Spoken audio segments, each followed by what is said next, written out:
Já já nós vamos dar início, já está conosco aqui o nosso querido Eduardo Schmidt, que vai ser o nosso mestre desse conteúdo hoje, tá certo? Boa noite a todo mundo que está aí presente, todo mundo que vai estar assistindo essa gravação. Ansioso por esse treinamento, acho que eu tenho um carinho por esse assunto gigantesco. É um assunto muito bom, né? É um assunto pertinente, é um assunto que, como nós colocamos no nosso card, é uma das principais demandas da clínica de análise hoje, né? Você que trabalha diretamente com atendimento, essa área ela é muito requisitada. Esse conhecimento ele é muito pertinente, muito importante, necessário para que você possa lidar com as demandas que estão com você ou que um dia virão até você. Então, eu quero que você pegue hoje papel, caneta, seu caderno de anotações para anotar as informações importantes que vão estar aqui. Doutor Eduardo, vamos para o nosso assunto de hoje, que é um assunto pertinente, é um assunto importante, que fala sobre vínculo afetivo ou vínculos afetivos, tá certo? Mas antes de mais nada, eu quero já externar minha gratidão, a minha alegria por você estar aqui comigo, trazendo esse conteúdo. E no final eu quero também que você abra a oportunidade, né, daquele projeto que você tem, fantástico, tá certo? Que eu também vou entrar, eu quero também fazer parte desse projeto e vou recomendar para que as pessoas entrem. É, Quero que no final você fale para a gente sobre esse projeto, que é um projeto fantástico, e eu super apoio, super indico, tá certo? E vamos para cima, vamos para Vamos cima. pra cima, vamos pra cima. Vamos falar no final, com certeza eu compartilho, eu deixei preparado aqui já. Maravilha, maravilha. Então eu vou entregar a aula para você, estou aqui do ladinho, Perfeito. ajudando as pessoas que querem entrar aqui, que não conseguiram ainda. E lembrando que no finalzinho a gente vai deixar 30 minutinhos, eu vou colocar o link do Zoom aqui no chat, tá certo? Então você tem que ficar aqui no YouTube. Eu vou colocar o link do Zoom aqui no chat, você vai poder clicar e estar conosco aqui. Vamos bater meia horazinho de papo. E é isso aí, tá certo? Tá contigo aí, meu querido Eduardo, vamos para cima. Beleza, obrigado, doutor Emerson. Deixa eu compartilhar aqui a minha tela com.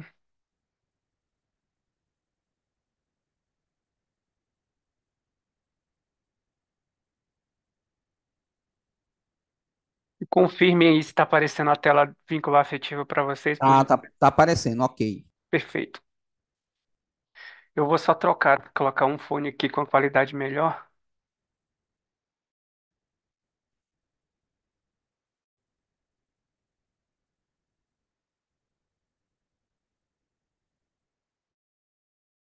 Bom, o doutor Emerson já trouxe o tema para a gente aqui. Vamos falar de vínculo afetivo. Eu acho que eu já conheço pelo menos 99% da galera que estava acompanhando ali no chat do YouTube, o pessoal que estava falando e tal. Então, eu conheço uma galera também que participa dos treinamentos. Sou filho também aqui da instituição da SAPDH e para mim é sempre uma honra muito grande poder retornar aqui para falar de psicanálise, falar sobretudo de neuropsicanálise, que é a área que eu trabalho hoje. E aí, esse tema, vínculo afetivo, eu ousei a colocar ali a principal demanda clínica, vínculo afetivo, porque no decorrer da aula aqui para vocês, eu vou demonstrar como que essa demanda de vínculo afetivo, ela aparece em quase 90% dos atendimentos das demandas clínicas que o paciente chega, né, para o terapeuta, para o psicanalista, e ele nunca chega com um discurso claro de fato que ele quer ou de fato ele tem ciência do que ele precisa. Isso sempre vem transfigurado, sublimado como uma ansiedade, uma fobia, e etc. E através da neuropsicanálise a gente conseguiu mapear regiões específicas do cérebro que são ativadas quando o paciente, por exemplo, está com desequilíbrio afetivo. Então, eu falo muito dos afetos fundamentais, que é a área que a gente trabalha aqui. Vou colocar ali, pegar esses dois afetos principais, vou tentar colocar o mais simplificado que eu consiga aqui, porque é um assunto muito complexo de falar. Mas a ideia é que ao sair dessa aula vocês saiam entendendo assim que 99% das demandas que vão chegar ou que chegam na clínica, elas falam de uma necessidade de vínculo afetivo que não é uma escolha, é uma necessidade inata para todo mamífero, para todos os mamíferos. Como nós, seres humanos, somos muito mais complexos na questão do raciocínio da lógica, dificilmente o paciente vai chegar na clínica trazendo essa demanda, sendo claro quanto a isso. Isso sempre vai vir mascarado de alguma forma, até que dentro de um processo terapêutico, que geralmente é muito longo quando a gente vai por esse caminho mais tradicional, para você chegar na raiz do problema. Então, a ideia aqui é que você já consiga trabalhar direto na raiz do problema, que muitas vezes é esse vínculo afetivo. É um pouco do que eu quero esclarecer aqui para vocês. E aí, como o doutor Enes falou, no final, anotem suas dúvidas, aí eu vou ter o maior prazer de responder, e mesmo que a gente não consiga responder tudo ali dentro, a gente vai fazer isso também depois que vocês entrarem em contato comigo. Eu não coloquei uma apresentação aqui de mim, porque algumas pessoas já me conhecem, mas como o Dr. Emes falou, eu me chamo Eduardo Schmidt, eu sou neuropsicanalista, sou coordenador de um projeto social chamado Projeto Social Psicovida, que disponibiliza atendimento psicanalítico, psiquiátrico, neuropsicológico para a sociedade com valor social, aquele programa de valor simbólico.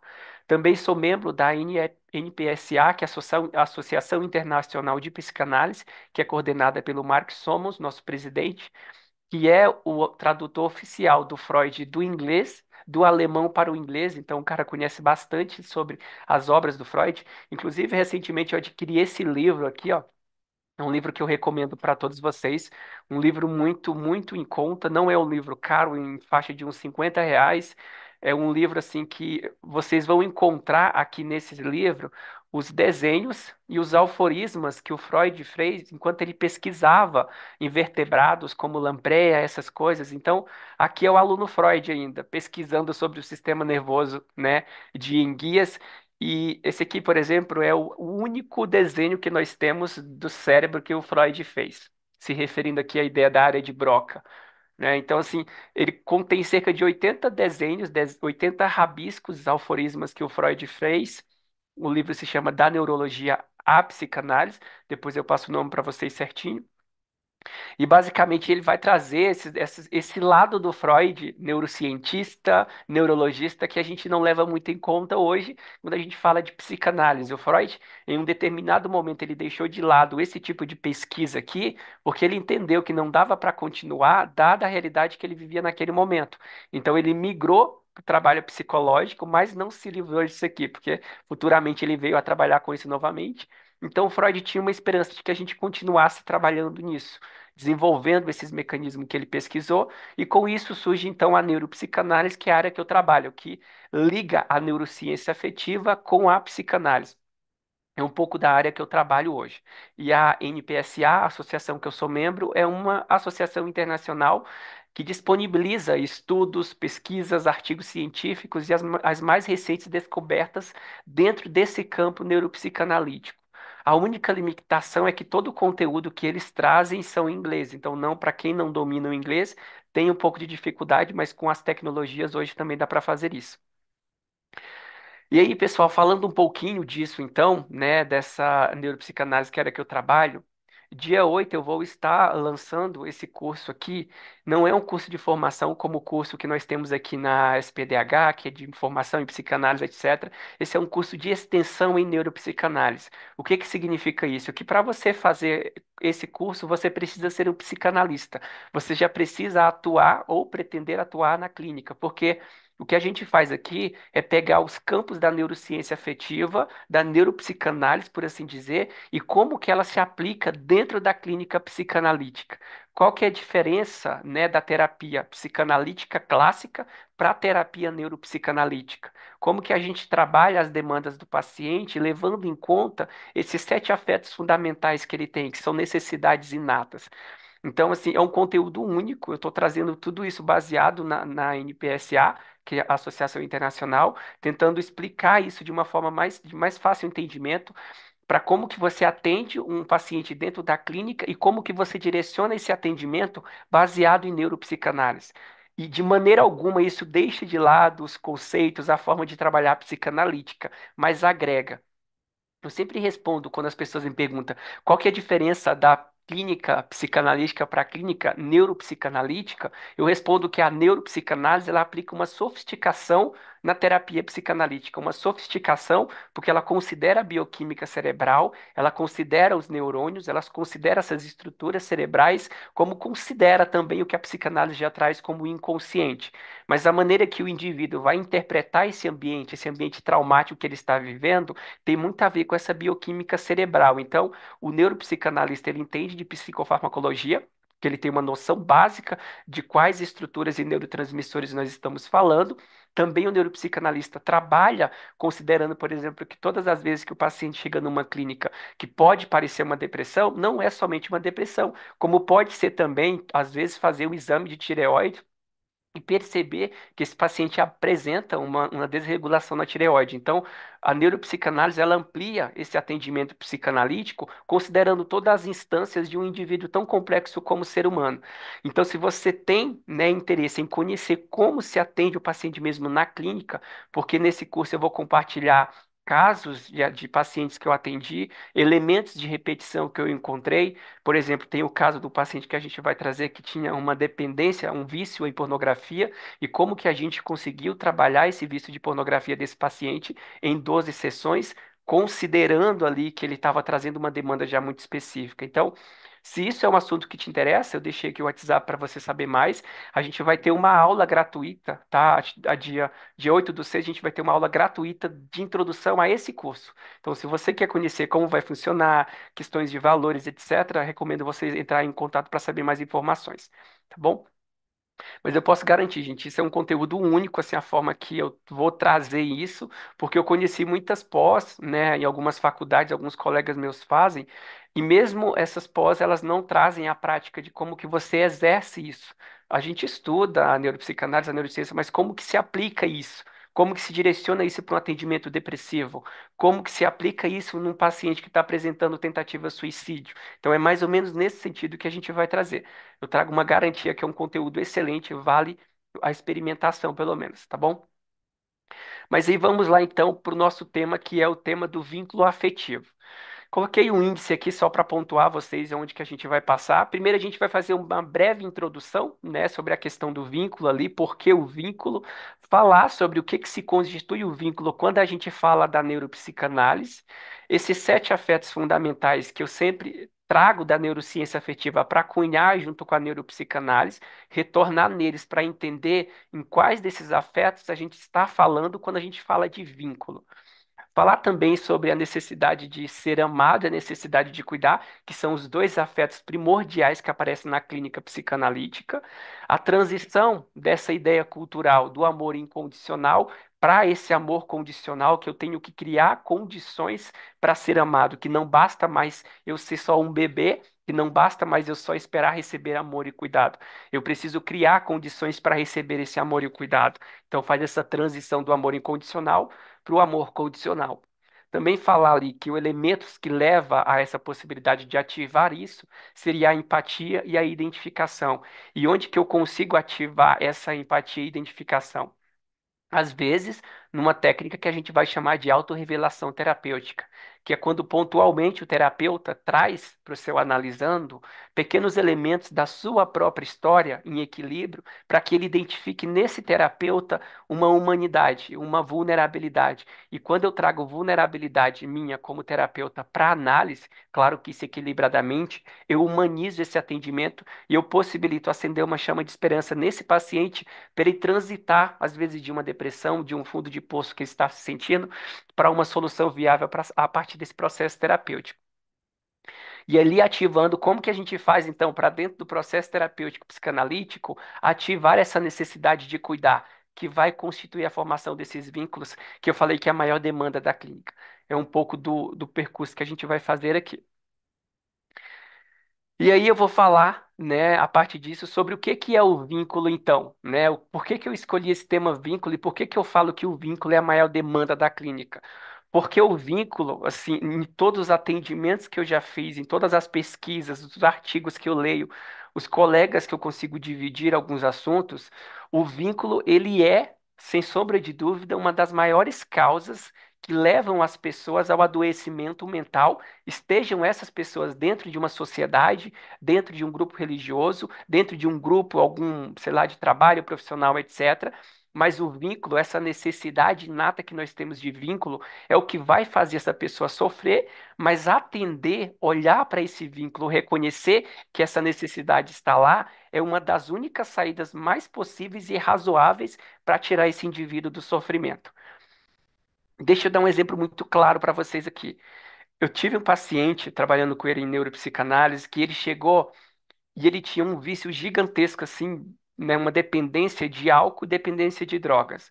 Todas as vezes que ele tentava construir vínculos, ele não conseguia quando ele estava sóbrio, mas quando ele fazia uso de entorpecentes, essas drogas ilícitas, ele conseguia constituir vínculo. Então, a gente chegou na conclusão de que esse paciente não ia usar drogas, beber álcool, por causa da droga, do álcool, dessa válvula de escape em si da realidade, mas queria por causa do vínculo. Porque todas as vezes que sem o álcool, sem a droga, ele foi tentar constituir vínculo com a sociedade, com os familiares, os amigos, ele sofreu rejeição. E a rejeição, a gente sabe que é um elemento que dói. Quando você sente essa rejeição, você vai buscar outros grupos, outras formas de construir vínculos. Mas nós sempre vamos buscar vínculos, independente da instância que a gente esteja. Então, buscar vínculo não é uma escolha, é uma necessidade. O Jack Panksepp, que é esse neurocientista, ele encontrou no cérebro de todos os mamíferos, constituindo também os seres humanos, quatro regiões específicas, como o núcleo accumbens, o córtex, o hipotálamo, regiões específicas no cérebro que estavam ligadas a neurotransmissores como dopamina, noradrenalina, que têm a função de motivar esse mamífero a constituir vínculo. No reino animal irracional, que a gente chama, os animais constituem vínculo porque a partir desse vínculo eles têm a garantia de sobrevivência. Conviver em grupo traz a sobrevivência tanto pelo fato de proteção, maior grupo, maior proteção, como pelo fato de ter uma parceira, um parceiro, eu consigo dar continuidade à minha prole. Então, eu estou falando mamífero no sentido de que é uma necessidade. E esse paciente veio para a clínica tentando se livrar dessa dependência química, dessa dependência de álcool. Mas o que a gente precisou trabalhar na terapia dele é que, na verdade, ele não estava buscando álcool. Ele não estava buscando a droga em si, ele estava buscando o vínculo. Se esse ser humano não consegue encontrar vínculo dentro de uma sociedade, dentro da própria família, que já deveria ser, de certa forma, um vínculo, ele vai encontrar outros meios de encontrar formas de construir vínculo. E esse paciente encontrou isso através do uso de drogas, através do uso do álcool, porque ali tem pessoas que compactuam da tua escolha. Você se sente incluído no meio de pessoas que usam droga quando você também usa droga. Você se sente incluído no meio de pessoas que bebem álcool se você também bebe álcool, porque não há uma rejeição. Pelo contrário, você é aceito porque todos ali compartilham da mesma opinião. Então, quando a gente começou a ampliar a possibilidade desse paciente construir vínculos para além da própria família que ele não conseguia, para além do ambiente de trabalho, mas usando, por exemplo, a arte, a dança que ele gostava muito, esse paciente, como consequência, não foi nenhuma indução terapêutica. Como consequência, esse paciente largou o álcool, esse paciente se afastou das drogas. Então, assim, a gente encontrou o elemento. O que que o paciente veio buscar? Vínculo. Na terapia, ele veio buscar vínculo. Mas o que que ele trouxe como discurso para mim na terapia? Eu estou sofrendo porque eu estou usando muito álcool, eu estou sofrendo porque eu estou usando muita droga. Ou seja, eu não consigo sair dessa dependência. A pergunta básica que eu fiz para ele é: o que que você busca nessa dependência? O que que você busca nesse grupo que você fuma maconha, que você bebe álcool, que você não encontra na família, que você não encontra na sociedade? E aí, uma pergunta chave que eu sempre faço dentro dos meus atendimentos é: o que você sente quando? O que você sente como manifestação quando você está com esse grupo? Ah, eu sinto tranquilidade, eu sinto leveza, eu sinto inclusão. E o que você sente quando você está com um grupo em família? Eu sinto tensão, eu sinto rejeição. O elemento que o paciente apresenta, aquilo que ele está sentindo, é uma espécie de bússola para dizer o que faz bem e o que faz mal para ele. Então, é só o compartilhamento de um caso para dizer que quando a gente fala de vínculo, significa que o paciente vai apresentar coisas que ele está sentindo. E o que ele está sentindo, se faz bem ou se faz mal, vai nos trazer, como neuropsicanalista, a interpretação se aquilo é benéfico para a sobrevivência dele ou se é maléfico para a sobrevivência dele. Basicamente é esse elemento. Então, quando um paciente chega na clínica e fala para vocês que ele está com depressão, depressão na vida adulta para a gente é rompimento de vínculo. Quando o paciente está com fobia, com uma ansiedade, quando o paciente está com uma desmotivação na vida dele, uma falta de sentido, existe um rompimento de vínculo. À medida que o paciente constrói ou reconstrói esses vínculos com ajuda terapêutica, ele consegue recomeçar o caminho dele, recomeçar o percurso. mas o paciente nunca vai chegar falando que é exatamente isso que ele quer, que ele precisa de vínculo. Chega com um julgamento de uma mãe que não amou o suficiente, de pais que não deram afeto suficiente, de uma vida injusta, de traumas vividos e etc. Mas se você parar para olhar na nossa sociedade hoje, a maioria das coisas que as pessoas fazem, desde buscar fama nas redes sociais, desde buscar currículo, crescimento, faculdade, quantas pessoas fazem faculdade para receber a validação dos pais? Quantas pessoas se tornam certos tipos de profissionais para dar orgulho para esses pais, para essa família? Quantas pessoas não querem ser alguma coisa para provar para alguém que um dia acreditaram que ela não seria um ninguém? E tudo isso é necessidade de ser amado, necessidade de ser reconhecido.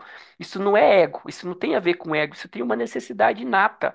Mas muitas vezes a gente vai buscar a aprovação do mundo, uma quantidade de popularidade, de fama na sociedade, porque a gente só quer o vínculo de uma pessoa, que às vezes é do pai, que às vezes é da mãe, que às vezes é o vínculo de si mesmo, a capacidade de amar a si mesmo que você não tem, e que aí você começa a acreditar que se você não consegue sentir vínculo, afeto por si mesmo, você não consegue constituir esse afeto com mais ninguém. Então existe essa espécie de anulamento dessa sua subjetividade. Então, reitero, o vínculo é o que mais leva os pacientes à clínica e a necessidade de vínculo também é o que mais distanciam esses pacientes da capacidade de construir vínculos na própria sociedade. E aí, para dar uma explicação mais clara dentro da neuropsicanálise, o que que eu estou me referindo a vínculo, a gente precisa retornar aos sete afetos fundamentais da neurociência afetiva. A neurociência afetiva, junto com o Jaak Panksepp, pesquisou, mapeou através de neuroimagens, observação, estruturas no cérebro de todos os mamíferos, incluindo os seres humanos, que eram ligadas ou hiperativadas quando esse indivíduo estava construindo vínculos com alguém. Interagindo com uma pessoa estranha, sentindo um afeto por alguém, e também demonstrou uma baixa química cerebral quando essa pessoa era isolada da capacidade de viver com outras pessoas. Como neuropsicanalista, a gente fala muito de rede de apoio. O que que é a rede de apoio? É você ter com quem contar quando você se sente sozinho.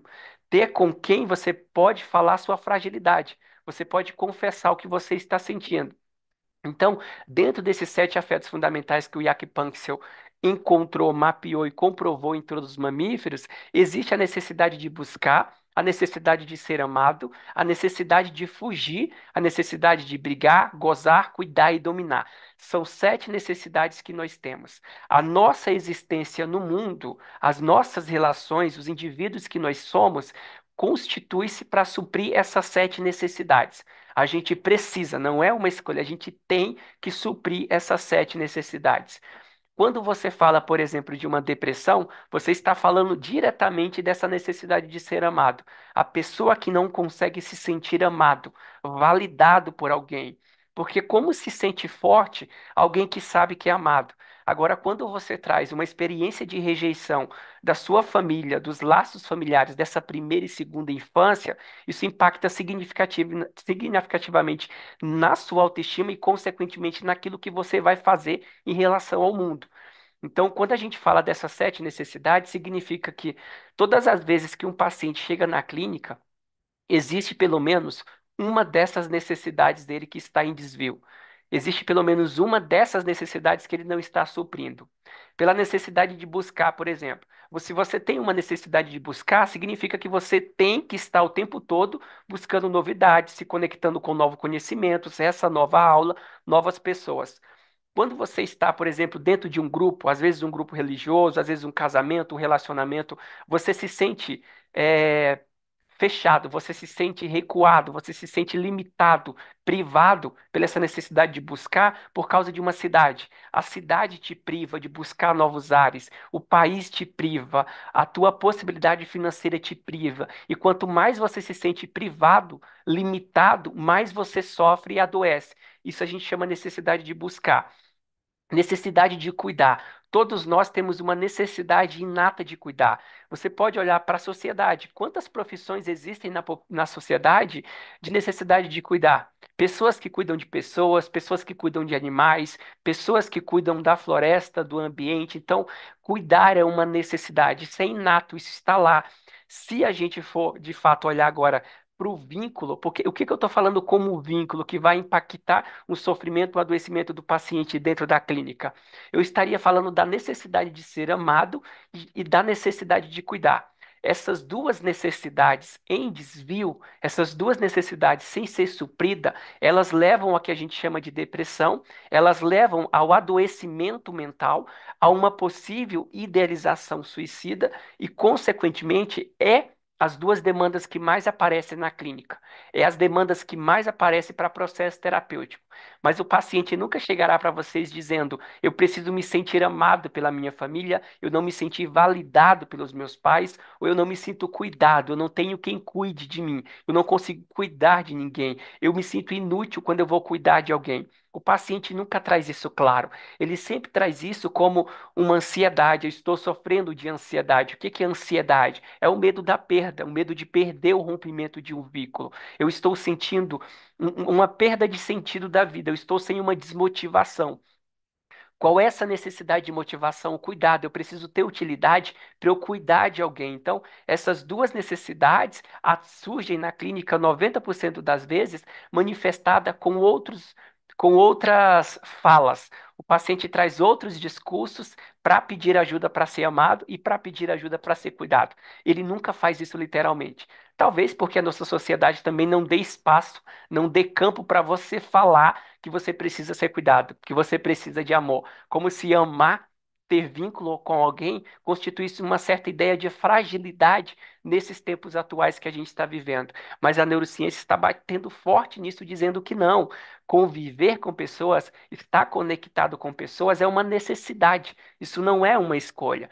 Mesmo quando você vê alguém nas redes sociais trazendo um discurso de, eu sou uma pessoa suficiente, eu tenho autossuficiência, eu não preciso do outro para ser feliz, eu me basto. A gente pode olhar que até quando você vai viver essa ideia de solitude, solidão e solitude. Solitude é quando você escolhe, planeja estar sozinho. Solidão é quando você é acometido por essa solitude sem ser sua escolha.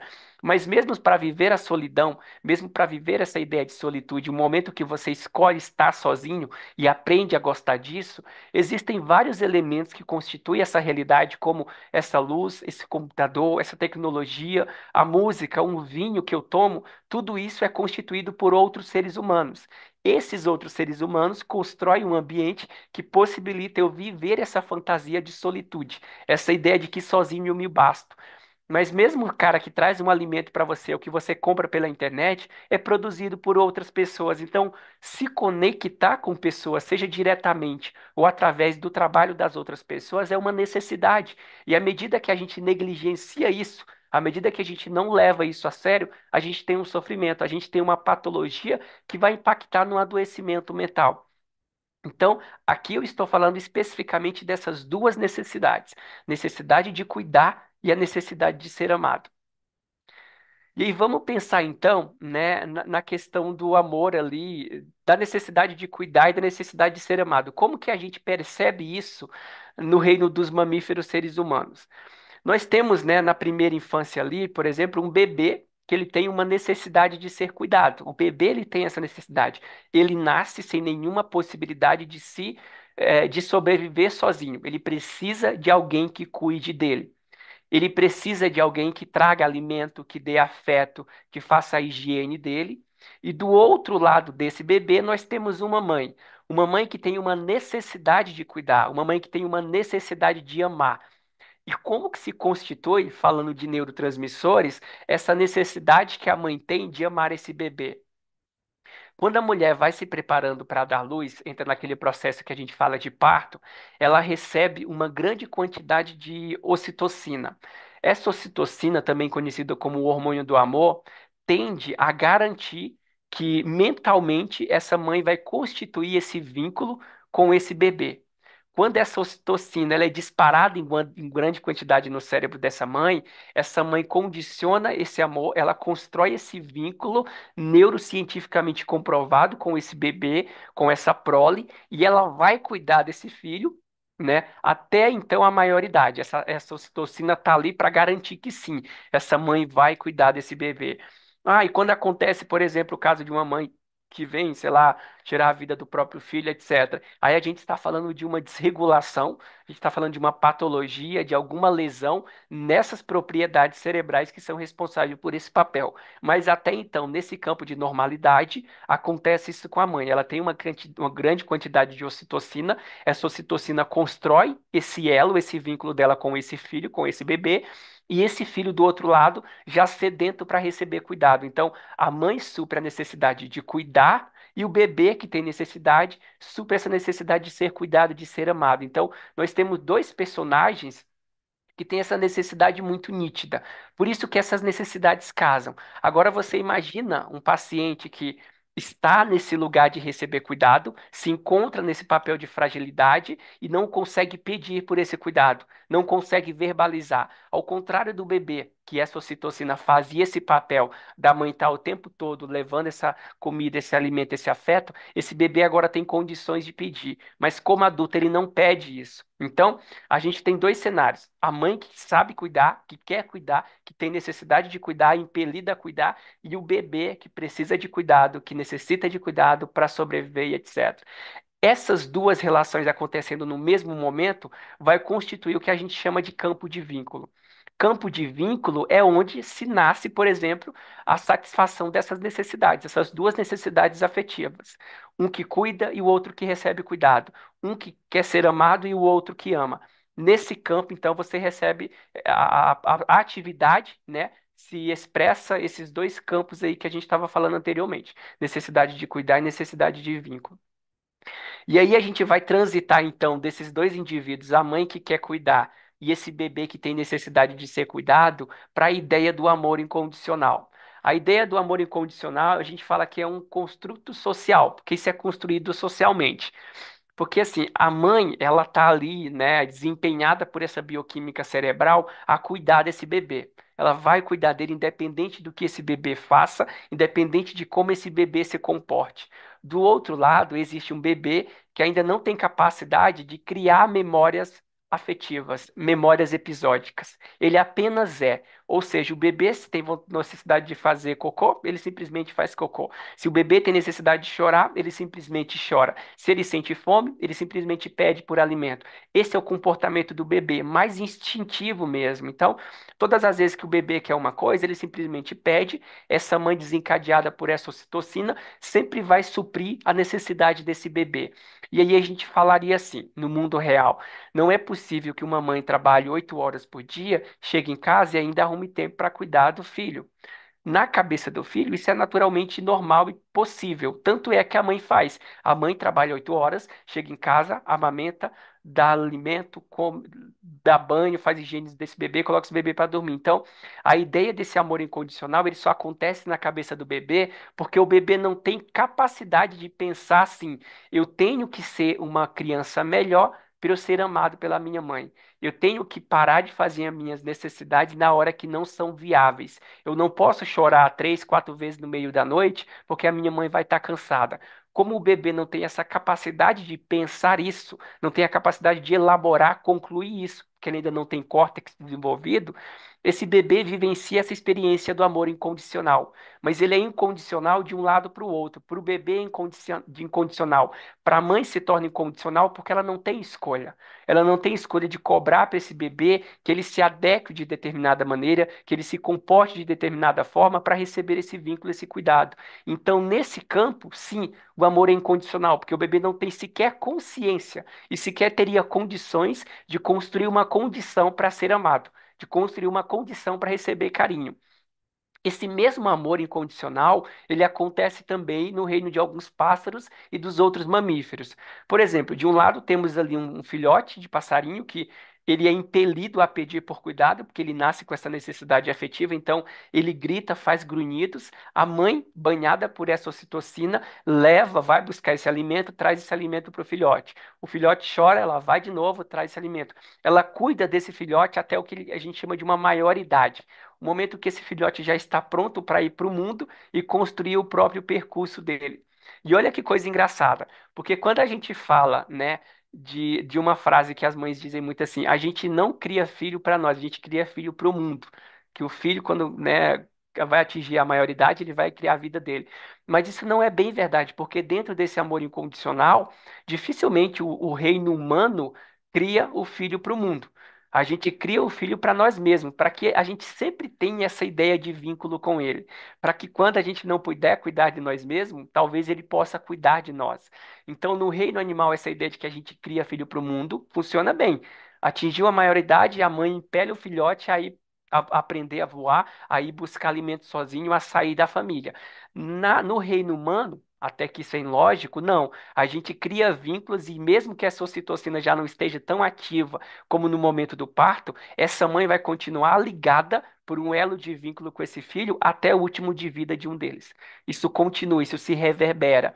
Então, essa ideia de amor incondicional, ela é real para o bebê, ela é real para a mãe, porque a mãe não pode cobrar condições desse bebê e esse bebê não tem capacidade de sequer pode imaginar que ele deveria criar condições para ser amado. Então, aqui se constitui essa ideia do amor incondicional.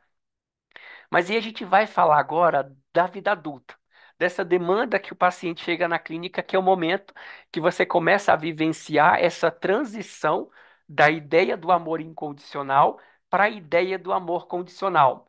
Ou seja, na vida adulta, a gente vai perceber que nós já não temos mais gratuitamente, de forma fácil, figuras que possam cuidar da gente de forma incondicional. A gente precisa entender, né, e aprender a formar vínculos. A gente precisa aprender a suprir essa necessidade de ser cuidado. Mas a gente precisa criar condições para receber esse cuidado. A gente precisa criar condições para ser amado.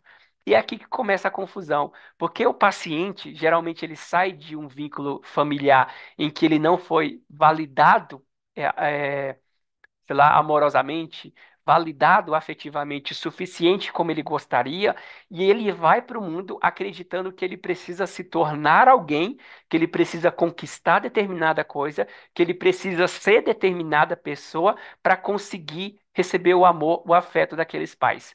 A gente começa a fantasiar uma ideia de que se eu for a pessoa perfeita, se eu for uma pessoa educada, se eu for uma pessoa próspera, se eu for uma pessoa inteligente, eu vou ser amado. Se eu for alguém que ajuda as outras pessoas, se eu for alguém bonzinho, se eu for alguém que nunca diga não para o outro, talvez eu consiga conservar esses vínculos. Talvez esse vínculo nunca vá se romper. Talvez, se eu for sempre aquela pessoa que está disponível para o outro, talvez sempre vai ter alguém para cuidar de mim. E aí a gente começa a construir uma vida, a construir um percurso baseado nessa tentativa de ser perfeito o suficiente para ser amado, de ser perfeito o suficiente para ser cuidado. Quando, na verdade, não é nessa ideia de perfeição que se constitui essa ideia de cuidado, de ser amado, mas na vulnerabilidade. Ser vulnerável traz essa identificação do outro em mim e, consequentemente, nasce um campo de vínculo. Mas os pacientes, eles saem dessa primeira infância, geralmente muito ligado à primeira infância, com essa ideia de que se os pais não amaram o suficiente, se a mãe não amou o suficiente, se eles não receberam cuidado o suficiente, é porque eles não foram dignos o suficientes. Nunca tem a ver com os pais. A gente nunca tem uma lógica de pensar que o outro dá o amor que ele consegue dar. O outro dá o afeto que ele consegue dar, o amor que ele aprendeu a dar. O Winnicott, que é um psicanalista, tem uma frase muito boa que ele diz que ser uma mãe suficientemente boa é uma mãe que falta. Um pai suficientemente bom é um pai que vez ou outra falta, é uma mãe que vez ou outra falha. Então, os pais não são de maneira alguma tão perfeitos quanto a gente gostaria de ser, mas os pais estão fazendo o que eles aprenderam a ser.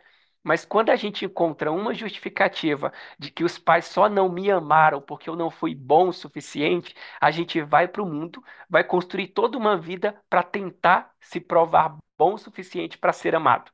E às vezes não é nem mais por esse pai, não é nem mais por essa mãe, é ser amado pela própria sociedade, é ser reconhecida pelo chefe, é ser reconhecida pela família, e assim sucessivamente. Mas a ideia é que os pacientes sempre vão chegar na clínica querendo ser quem eles não são, tentando sustentar um papel que eles não dão conta, tentando conquistar algo que eles não precisam para garantir, para provar para si mesmo que eles merecem ser amados e que eles são dignos de ser cuidados por alguém. sempre traz essa máscara. Isso nunca é claro, isso nunca é direto. Então, como eu disse anteriormente, no caso daquele paciente que tinha o vício no álcool e nas drogas, e, por exemplo, tudo que o paciente queria era vínculo, e se dentro de um grupo, né, por exemplo, de pessoas que usam droga, de pessoas que bebem álcool, eu me sinto vinculado, eu encontro um vínculo de qualidade nesse grupo, o grupo, para mim, é o mínimo possível. A consequência, o preço que eu vou pagar é insignificante. Por quê? Porque a necessidade inata é do vínculo. A necessidade inata é de ser cuidado. A necessidade inata é de o outro falar, eu entendo o que você está passando. A necessidade inata é de entender, eu sei que você está bebendo porque você está sofrendo. Então, essa é a identificação. Então, as pessoas vão para muitos grupos, as pessoas se tornam e se comportam de determinadas formas porque elas estão querendo o vínculo. Porque elas estão buscando validação, reconhecimento. Não reconhecimento, validação para um ego, mas reconhecimento, validação como ser humano, como um mamífero, que tem uma necessidade inata de ser amado, que tem uma necessidade de ser cuidado pelo outro, de dar cuidado pelo outro. E aí a gente chega então no que nós chamamos de adoecimento mental. Que aí na clínica e também como consequência na vida psicanalítica, né, cotidiana, muitas pessoas elas vão estar com essas necessidades de cuidado, de ser amada, insatisfeita, e elas vão passar a adotar certos comportamentos na sociedade para tentar validar ou mudar essa insuficiência de afeto que elas recebem. Quantas pessoas entram no relacionamento e não conseguem colocar limites nesse relacionamento? Quantas pessoas têm medo de começar um relacionamento porque elas com os pais, geralmente mais com os pais primeira infância, elas começavam a constituir um vínculo, esse pai e essa mãe nunca estava presente. E aí a criança cresce com essa ideia de que todo vínculo que ela constitui, ela é abandonada. E ela passa a abandonar as pessoas, passa a ter medo de construir vínculos com medo de ser abandonado. Ou seja, é preferível que eu abandone o outro primeiro antes que o outro me abandone. É preferível que eu não construa vínculos com esse outro para que esse outro não me abandone e eu não passe por um rompimento de vínculo. Mas se eu tenho isso, né, como valor de vida e eu passo a não construir vínculos, eu estou levando uma outra demanda para a clínica que é essa necessidade de ser amado. Insuficiente que vai levar o que a gente chama um adoecimento a uma tristeza. Mas o fato é, pense em quantos pacientes vocês atendem hoje que chegaram na clínica de vocês com um discurso de ansiedade, um discurso de fobia, um discurso de pânico, um discurso de dificuldade no relacionamento. E será que esses pacientes não escondem um medo de serem insuficientes? Será que esses pacientes não escondem uma necessidade de vínculo que não está sendo suprida? Uma pergunta muito básica que eu sempre faço para os meus pacientes é assim: se hoje você caísse de cama, se hoje você adoecesse e precisasse de um chá, teria alguém para fazer um chá para você? Isso eu estou ligando diretamente a essa necessidade de cuidado. Se o paciente tem essa ideia de figura que cuide dele. A maioria dos pacientes não tem quem cuide dele se eles caírem de cama hoje. E aí eu faço uma outra pergunta. Quando você pensa em amor, em ser amado, em amar alguém, tem alguém que vem à sua cabeça? A maioria dos pacientes não tem. Isso não é claro para eles, isso não é claro. Gente, e se a pessoa entende, se a pessoa consegue encontrar uma figura, onde ela consegue, uma figura, um grupo, um lugar, que ela consegue se sentir amada, e um lugar onde ela consegue oferecer cuidado e ser cuidada, ela já tem 90% dos seus problemas de saúde mental resolvidos. 90%.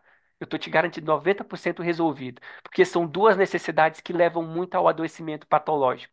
Que aí sempre vai chegar mascarado desses vários verbetes que eu falei. Uma coisa que eu digo muito, o paciente chega na clínica, ele vai falar assim: ah, eu tô com uma crise de ansiedade, eu tô com uma fobia, etc. E aí o tratamento analítico tradicional, a gente vai trabalhar naquela curva gigantesca, porque a gente vai ter que tirar como se fosse uma espécie de cebola. Tem várias camadas e no centro tem a necessidade de ser amado e cuidado. Mas tem várias camadas que o paciente mesmo vai colocando para tentar explicar ou justificar o que ele está sentindo. E muitas vezes ele sequer tem consciência que essas duas necessidades que ele tem, ser amado e ser cuidado. Então, aí o tratamento analítico tradicional, a gente vai ter que retirar camada por camada. Não tem como. Eu tenho que retirar camada por camada, insight por insight, até que eu chego nesse núcleo. Quando eu trabalho considerando essas duas demandas como principal objetivo na clínica, eu já vou direto nesse ponto. Já vou direto tratar essas duas necessidades. Eu vou equilibrar a necessidade de vínculo desse paciente e eu vou equilibrar a necessidade de cuidado desse paciente. Se esse paciente tem essas duas instâncias atendidas, consequentemente, lidar com esses outros cinco afetos é muito mais fácil. Então, considerar essas duas demandas da clínica é tirar todo o discurso do paciente, tirar o discurso assim e considerar, trabalhar primeiro com ênfase nesses dois focos. Depois desses dois focos, aí vocês abrem campo para o paciente dizer o que ele sente. Eu gosto de dizer muito assim, a neuropsicanálise, esses sete afetos que a gente trabalha, é como se fosse uma espécie de direcionamento. Os sete afetos, ele apontam para onde você está indo. Imagina um peixe que está dentro de um lago e esse peixe está indo em direção buscar comida e ele vai em direção a um predador. Quando ele vai se aproximando desse predador, ele sente alguma coisa. Ele sente algum desconforto, ele sente uma tensão. O corpo dele está avisando que ele está se aproximando de um perigo. Quando ele recua e vai para o outro lado e se aproxima do alimento, o corpo dele se acalma. Então, essa ideia de homeostase. Esses afetos são para isso, são para avisar se aquilo que nós estamos fazendo faz bem ou faz mal. Por isso que o paciente não pode ignorar o que ele sente.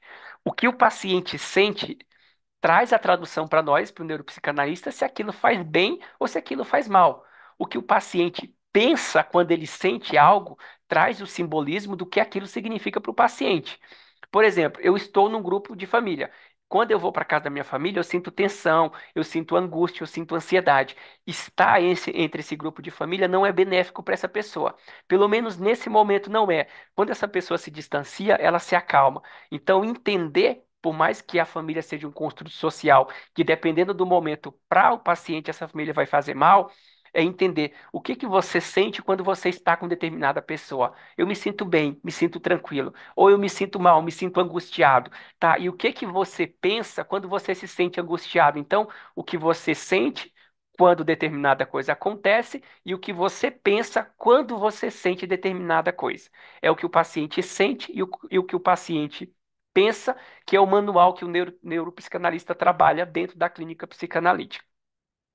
Então, como eu disse, sempre vai se apresentar, deixa eu olhar a hora aqui, sempre vai se apresentar na clínica como um discurso mascarado. Nunca é claro que é necessidade de vínculo, sempre é mascarado por outras necessidades. Como que eu faço, então, né, para ativar essa necessidade de cuidado do paciente? Empatia e identificação. Existe essa área no nosso cérebro chamado córtex cingulado anterior, que ela é hiperativada quando nós estamos vivenciando uma cena que alguém de sofrimento, como por exemplo, vou pegar um dado muito triste, mas o fato do Rio Grande do Sul. Quantas pessoas estão passando por uma situação de tamanha vulnerabilidade? Pessoas que estão vivendo um momento de sofrimento que poucas pessoas já viveram. E que quando a gente olha para essa história, a gente se sente congratulado, a gente se sente impelido a ser solidário com essas pessoas. Porque a gente está ativando exatamente esse córtex cingulado anterior. Ele é ativado quando a gente está vivendo, quando a gente está vendo alguém passando por uma situação de sofrimento. Quando eu vejo o sofrimento do outro, isso gera identificação. Então, essa identificação é o que traz a empatia à tona. Para que eu consiga me identificar com o outro, eu preciso ter contato com a história do outro.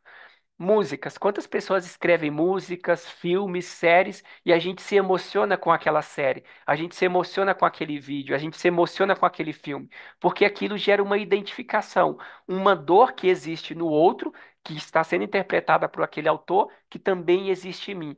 Um sofrimento que existe com aquelas pessoas no Rio Grande do Sul, e é possível também que aconteça conosco. Pessoas que têm parentes, pessoas que têm amigos, etc., lá, e que se empenharam, e que se sentiram, né, fragilizados junto com aquelas pessoas. Isso é identificação. Identificar a vulnerabilidade do outro e, através dessa vulnerabilidade, entender que você também é vulnerável. Isso é ativada pelo que a gente chama de empatia. E aí, como que a gente faz então, já que eu gerei essa identificação, para eu ativar essa necessidade de cuidar e essa necessidade de ser amado do paciente? Existe uma chave muito direcionada para a gente conseguir fazer isso. Imagina que quando você participa de grupos de pessoas, atividades, como o próprio grupo GTEC fez essa corrente do bem, que a gente começa a ter contato com o que está acontecendo no Rio Grande do Sul, a gente começa a identificar que a pessoa se sensibiliza com que eu também me sensibilizo. Que eu me sensibilizo com o que está acontecendo no Rio Grande do Sul, como todas as outras pessoas aqui nessa aula também se sensibilizam. E à medida que eu me sensibilizo, eu não me sinto excluído. Pelo contrário, quando eu encontro uma identificação com o outro, eu estou me incluindo a ele. A gente está se tornando um grupo. A gente está construindo uma espécie de vínculo através de uma dor igual, através de uma vulnerabilidade que é real para todos, através de um ponto que é sincero para todos. Então, uma das formas de você ativar essa necessidade de cuidar é participar de grupos. Por isso que eu indico muito para os meus pacientes participarem, visitarem, por exemplo, aqueles centro, né, de doenças terminais, pessoas que estão em doenças de câncer, pessoas que estão em UTI, porque à medida que essas pessoas vão lá e ela se percebe 1 ou 2% melhor condições de saúde do que a outra pessoa que está lá, ela já se sente impelida a cuidar desse outro, seja através de uma palavra, seja através de um abraço, de uma palavra de conforto. Então, colocar esse indivíduo para conviver em grupos que possibilitem ele trazer essa identificação, esse olhar de que os outros também estão sofrendo, os outros também estão fragilizados. Então, eu não sou o único fragilizado, eu não sou o único sofrendo, possibilita a ativação dessa área de cuidado que a gente fala. E aí, algo que eu uso muito nas minhas terapias é a técnica de autorrevelação terapêutica, que é, como eu disse, quando o terapeuta, dentro do processo terapêutico, ele consegue compartilhar com o analisando dele pequenos eventos, pequenas, por exemplo, a do Rio Grande do Sul, minha mãe, por exemplo, tá no Rio Grande do Sul, conheço um amigo, pequenos elementos da tua vida pessoal que você vive, que você consegue equilibradamente compartilhar com esse paciente, para que esse paciente encontre uma identificação em você e facilite esse vínculo terapêutico. Traga uma humanização para esse atendimento, porque, gente, indiscutivelmente, a terapia é um processo de cuidado. É um processo de cuidado primordial. Aqui a gente pratica cuidado. Por isso que o primeiro passo de uma boa terapia é o acolhimento, é o cuidado. Depois, de fato, entrar nas técnicas, no etc. Mas quando você traz pequenos elementos da tua vida real, o paciente percebe uma humanização em você. Ele percebe uma fragilidade, uma vulnerabilidade em você, que ele se identifica. Essa identificação de vulnerabilidade do paciente com você faz com que ele consiga se abrir, faz com que ele entre nesse processo de vínculo muito mais seguro, traga confiança. Então, até dentro do processo terapêutico, a gente pode trabalhar ativando essa necessidade de cuidado e essa necessidade de ser amado do paciente, através desses pequenos flertes de momentos que você viu na sua vida que possam trazer. O Rosando Klinge, que é um psicólogo que eu gosto muito, ele escreveu um livro que ele fala, um psicólogo assim nacionalmente conhecido, ele fala que em um determinado momento da vida dele, ele tentou suicídio. E aí a maioria das pessoas vieram até ele e falaram assim: Rosandro, se prepare, porque você falou uma coisa que geralmente não é muito legal um profissional de saúde mental falar, que ele já pensou em suicídio. E aí o Rosandro responde assim para ele: eu prefiro que poucas pessoas estejam vinculadas e encontrem uma identificação em mim, mas que seja uma identificação verdadeira, que eles percebam a humanização, a dor que existe neles, que também é real em mim, do que ter milhares de pessoas que me considerem alguém tão forte e suficiente que eu não sou. Então, essa fragilidade terapêutica, de dizer que sim, eu também sinto, não é só teoria, eu venho de um lugar de aprendizado, de experiência, e é isso que o atendimento terapêutico possibilita. Então, os pacientes vão para a clínica, na maioria das vezes eles vão atrás de vínculo, eles vão atrás de cuidado, eles querem ser amados, eles querem ser cuidados. Muitas vezes em relação à família, mas não consegue pedir isso. Então, o terapeuta teria que ajudar esse paciente a construir novos cenários, novas realidades, dentro das suas possíveis condições para receber esse amor, para receber esse cuidado, que nem sempre vai vir daquele pai, que nem sempre vai vir daquela mãe, que às vezes vai vir de si mesmo, que às vezes o que o paciente vai encontrar de cuidado, de vínculo, vai ser dentro do processo terapêutico. Então, a terapia é o mais caro que ele tem. É o mais importante que ele tem. Então, a importância de deixar de lado esse superego que pune, que julga os passos, os hábitos do paciente e tentar direcionar ele para a construção dele, fazer por ele mesmo aquilo que é tão bom, saudável e que ele acredita que ninguém nunca fez, que é constituir amor e, sobretudo, o autocuidado. E aí, indo para o encerramento aqui, né, eu vou bater nessa tecla de novo que nós somos seres sociais por natureza. Em última análise, a maioria das demandas relacionadas à saúde mental que se manifestam no discurso do paciente, como fobia, depressão, ansiedade, pânico, dependência emocional e etc., estão sobrepondo, né, uma camada, como eu disse ali, um indivíduo que tem uma necessidade de sentir cuidado. Ou seja, gente, nós temos muitas demandas para atender, nós temos muitas coisas para fazer, muitos sonhos para realizar, mas nós não podemos negligenciar que nós temos um cérebro, uma mente, um psiquismo que tem necessidades inatas. E duas necessidades inatas muito caras é a necessidade de cuidar, porque isso é um processo evolutivo que vem da natureza, e um processo de formar vínculo, porque isso garantiu a nossa sobrevivência porque em relação aos outros animais, aos outros mamíferos, nós não éramos os animais mais rápidos, os mais fortes, com as maiores garras, com as maiores presas, mas nós éramos os mais inteligentes. E essa inteligência, esse córtex, está aí, desenvolveu para que a gente consiga construir vínculo com pessoas. E construir vínculos é compartilhar o que a gente chama de cuidado. E aí, para fechar, falando um pouquinho do que eu tinha contado para o Dr. Emerson ali sobre a questão do percurso do autocuidado, um projeto que ele falou, é uma comunidade que a gente tem. Eu acho que aqui na aula tem alguns alunos que já fazem parte desse projeto do percurso do autocuidado, né? E esse percurso do autocuidado, o que que ele é, gente? Ele é uma comunidade onde a gente deixa aulas gravadas e nessa comunidade você tem acesso a uma série de aulas, todas elas baseadas em neurociência afetiva e neuropsicanálise, mas com uma linguagem muito simples, uma linguagem de fácil entendimento. A gente usa uma linguagem sem termos técnicos e a gente não usa a apresentação de slides como eu usei aqui na aula. Por quê? Porque no final de cada aula você encontra um PDF de aprofundamento, você encontra a indicação de livro, você encontra artigos que a gente deixa lá para você se aprofundar naquele tema específico. Essa aula que eu estou ministrando para vocês aqui é uma dessas aulas que constitui o curso lá, o percurso do autocuidado. Nessa comunidade, vocês vão ter, então, muitas aulas, PDFs, livro, artigo, etc. E são aulas mensais. A cada 15 dias tem uma nova aula. São duas aulas por mês.